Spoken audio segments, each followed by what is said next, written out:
Pantaleo is no longer on the force. That's good for the citizens of the city that he's no longer going to be on the force. But this is the beginning, not the end, of dealing with this situation of chokeholds by police.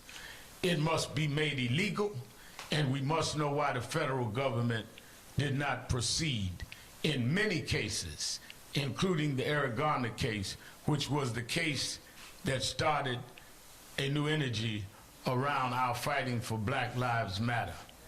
But as we deal with this, let us be very clear that we are relieved, but we're not celebratory. There's nothing to celebrate, because Pantaleo will go home a terminated man, but this family had to go to a funeral. There's nothing to celebrate when your father and the son of Gwen has to hear these unproven allegations of what Eric Garner was doing that day, while we hear of the record of service of Pantaleo. There was no jury or court that ruled that Eric Garner was doing any of what was alleged. There was testimony, and there was never a trial that was presented with a counter-argument by those that would be able to refute whatever charges was made. But having said that, I take issue with one thing the commissioner said. I commend him for not breaking the policy. I commend him for not putting this city in a situation where we feel that guidelines and administrative judges' recommendations are meaningless. I commend him for saying that, in fact, that it is established by the trial that this was a chokehold. I do take issue when it is said that if I was a policeman, I would be mad about this. A policeman ought to not be mad that the guidelines they were trained on were enforced. What kind of policeman do we have that would be angry that policy was violated? What kind of policeman do we have that would be upset that the commissioner listened to the evidence presented by an administrative judge? There are those of us in the movement for criminal justice that has been said we have low opinions of police. Maybe we have higher opinions than some of the police authorities, because a policeman ought to not be mad. They ought to say, what I was trained to do is what I am expected to do, and that those that violate policy are going to be treated and given the punishment that is meted by that, just like those that I may arrest on a daily basis. You cannot have a set of rules for citizens and a different set of rules for policemen. They must follow the law and follow policy, and they should not be mad about it. They ought to say, I work in a department that I am held accountable, and that is what protect and serve would mean. We denounced and continue to denounce those that throw water on police and do other things at police. We're not for harming police. I don't see why any police today would be mad that citizens don't want to see citizens harmed by police, particularly against guidelines. Pantaleo was in the training. He knew the guidelines. At whatever point he decided to violate them, he had stepped over that line, and he was held accountable today. That's good for the city. It is no comfort for this family. And it cannot stop there. It must be law, so that we don't have from one administration to the next, from one commissioner to the next, whether those guidelines are going to be enforced and whether those guidelines remain. So as we note today, as I said, we are relieved but not celebratory. And we are challenging this city to now move to the next step of making chokeholds illegal and to not castigate and disparage the name of Eric Garner on unproven allegations. If everything they charged and everything they accused and everything they alleged on Eric Garner were true, it still does not justify Daniel Pantaleo to put a chokehold on him and cause his death, and for the officers to put false information on their reports, and the others that came and did not do what could have been done to save his life. So let us know that this is not the end, it is the beginning of the next phase of continuing to fight for justice. Let us hear from Emerald Snipes Garner. Good afternoon. Today we got the decision, and as Reverend Sharpton said, the commissioner has decided to fire the officer. I thank Reverend Sharpton for standing with us for the past 5 years. I don't believe that if Reverend Sharpton hasn't been standing with us, we wouldn't have been able to get this far. I thank everybody who's been standing with my family for the past 5 years, and I thank everyone who has been out on the front line, everyone who's been screaming fire Pantaleo, because now he's fired. And for, Commissioner O'Neill, I thank you for doing the right thing.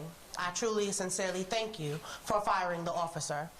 Regardless to however you came up to your decision, you finally made a decision that should have been made 5 years ago. It's unfortunate that we went from one administration to the next. We can't talk about what happened in the past. We can only talk about what we're going to do moving forward. We will be going for the congressional hearings. We will be trying to reopen the case. We will be going after the rest of the officers involved, because it's not over. Justice for New York City means Pantaleo is fired and there's no murdering cop on the police force. So, Commissioner O'Neill, while we appreciate you making your decision, we are definitely still calling for the Eric Garner law, which will ban the chokehold, which will ban officers being protected by a shield and not held accountable for their actions. Eric Garner was killed 5 years ago. It took 5 years for the officer to be fired. I don't want another Eric Garner. I will do everything in my power to never see another Eric Garner. I don't even want to see another video of a person being choked out, because it wasn't supposed to happen to him, and it's not supposed to happen. I should not be here standing with my brother fatherless. I should be here with my father. But Pantaleo took that away from me on 7/17. So, yes, he's fired, but the fight is not over. We will continue to fight. Thank you. Eric has, and I said before I take questions, Jonathan Moore, the attorney for the family. Thank you, Reverend. This is not a day of celebration. It's a day that should have happened, as Emerald said, 5 years ago, actually 5 years and 5 weeks ago. This is a tragedy for the city. It's a tragedy for the Garner family, but it's really a tragedy for the rule of law. Think of all the institutions that have looked at this case and have said, we're not going to do anything. The district attorney of Richmond County, the Department of Justice under Barack Obama, the Department of Justice under Donald Trump. All these institutions have dropped the ball, and they continue to drop the ball, because not only, although Daniel Pantaleo has been fired, he's a free man. Although Daniel Pantaleo is fired, the other officers who contributed to the death of Eric Garner are still serving and protecting on behalf of the New York City Police Department. And we call on the city, we call on the DA of Staten Island to release those transcripts of the officers who testified at the grand jury. Let's get to the full truth of what they did, and let's make sure that they're also held accountable for what happened on that terrible day. Before taking questions, Fred Davies of the CCRB is not in town, but has sent a statement. Jerica Richardson, Senior Advisor and Secretary to the Board of the CCRB, is going to read his statement.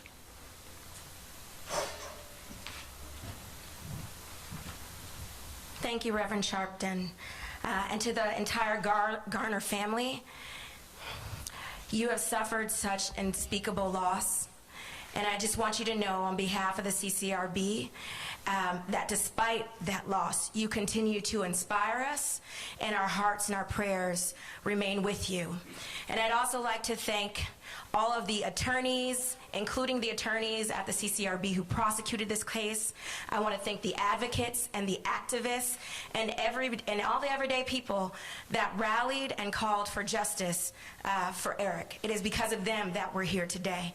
And it is with great humility and gratitude that I stand on behalf of the New York City Civilian Complaint Review Board, the only oversight entity and the largest oversight entity in the nation. We're the only one that administratively prosecutes police officers for misconduct.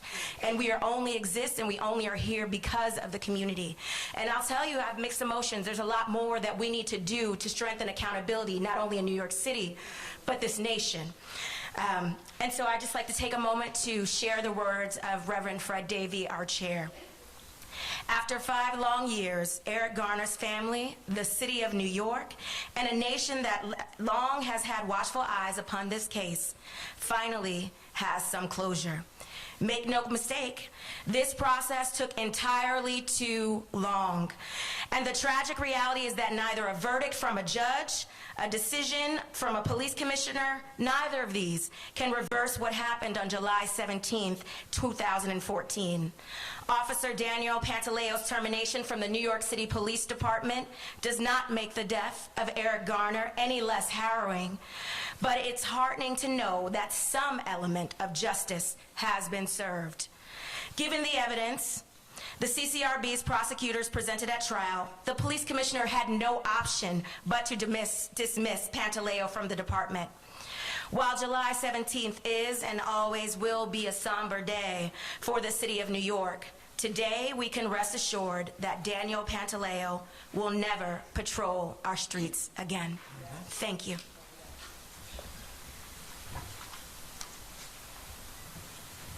All right, are there any questions? Reverend Sharpton, a few weeks ago we were in the same room when Judge Maldonado's decision became public. And at that time, Senator Kristen Gillibrand called for the Staten Island Grand Jury to reopen the investigation. Is there any update on that part? We have not heard an update. We certainly support that. We certainly have a new district attorney that ought to reopen the grand jury and go over the grand jury testimony of those officers to see if anyone perjured themselves in the grand jury. Because once you testify in front of a grand jury, you're subject to perjury. So like I said, this is far from over. And included in calling for the reconvening of the grand jury in Staten Island under a new prosecutor is also the congressional hearings that was committed to us, and we intend to go to Albany. The governor said Pantaleo should be fired. Well, if he should have been fired for chokehold, let's make a state law about chokehold, the Eric Garner law. Yes. Reverend, have you asked Eric Holder why the DOJ didn't act on the civil rights investigation before the Obama administration wrapped up 2.5 years after Mr. Garner was killed? Well, when Eric Garner left office, it was still an open investigation. Have you asked him why they didn't wrap it up? No, I did not, and again, it was still under investigation. It would have been inappropriate for him to comment on an ongoing investigation with me. Reverend Sharpton, after Leon Bridges' decision made the announcement this morning, he issued a statement saying that he was succumbing to cop haters and extremists. How do you respond to the indication of the PBA that this was an unjustified termination? Well, first of all, the guidelines of the police department is what he violated. Activists didn't write the guidelines. Advocates didn't write the guidelines. And people that want to see a city that everyone is under the law, including those that enforce the law, are the ones that say he had to, in fact, be punished if he stepped over the lines of what the policy dictated. Let's be very clear. Judge Maldonado made the recommendation in a statement that there was no ambiguity. Al Sharpton didn't make the recommendation. The Garner family didn't make the recommendation. So is he calling the administrative judge a cop hater? Is he calling O'Neill a cop hater?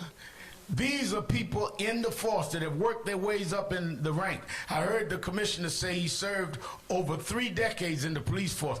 Now he's a police hater because he said, I'm following the guidelines. I think he said he didn't hear or make any decisions at all based on public sentiment. So again, what is the evidence that anybody and everybody that was involved in calling for justice here hates police? No, we expect more of police. And we have the right to expect that at least they're going to follow the guidelines that they were trained on. Ramsey Orta is a young man that brought this whole situation to light and reported the whole incident. He's in jail now. Do we know if something can happen with him, or how do we talk? Again, there are many of us that are looking into that. And when I hear his name, I have to think of Ben Carr, who we funeralized on Friday, who stood by Orta and kept bringing them to us. And it was his video that the whole world has seen. But suppose if Orta hadn't had that video, suppose if Orta had not released it and then had subsequent questionable situations, we would not even be talking about a termination, and we certainly wouldn't have had a trial, because even with a video, I remind you, I was involved in the Rodney King case. In the Rodney King case, a video mattered. In New York, in 2014, a video didn't even matter. Anyone else? We only got 2 reporters that got questions. Okay. Oh, you're the spokesman for the group. I'm supposed to be, just joking. Also in a PBA statement, there was kind of a subtle call to the rank and file, the NYPD, saying this means that the administration doesn't have your back. They don't support you, you're on your own, and call your union rep before you even make an arrest. A lot of people are interpreting that as, look, we're going to retaliate by not doing our jobs because we're in disagreement with this decision. Do you have any comments on that? If there is a slowdown by calling the union before you do an arrest, then those officers ought to be terminated and investigated for obstructing justice. In communities that we deal with high crimes, we cannot afford police to not do their job, but their job is within the guidelines that they're trained on. And I think that it is one of the most despicable suggestions to say that police should call the union before they make an arrest. Did Mr. Pantaleo call the union before he choked Eric Garner? I think that that suggestion is 5 years too late. Reverend Sharpton, you mentioned in passing some of the anti-police violence. I wonder if you could answer that. Again, we do not support, condone, and will actively be against any violence against police. We're not anti-police. We're anti-police brutality. Many members of our community, many members of our churches, members of National Action Network on police, we're not anti-police. They're trying to do a broad stroke that we're anti-police. To say that a policeman, that even the police leadership said violated policy, makes you anti-police, is to say that police should be able to do whatever they want to do. That ought not to be accepted in this country. We cannot have any segment of society where people are above the law. I know we're in the Trump era, but we've not lost our minds. That's right. In terms of the officers that were on the scene, do you think they should go to disciplinary trials or injuries? They should absolutely go to disciplinary trials, or even further, if they issued false statements. If they offered false statements in the grand jury, that's perjury, which is why the case should be reopened and it ought to be reviewed. Because now there's a finding of the facts in this internal investigation and trial that ought to be matched with what was told to a grand jury, which is subject to perjury laws. I noticed on the wall back here, a photo of you with Biden during the voting issue. The voting ultimately was convicted, federal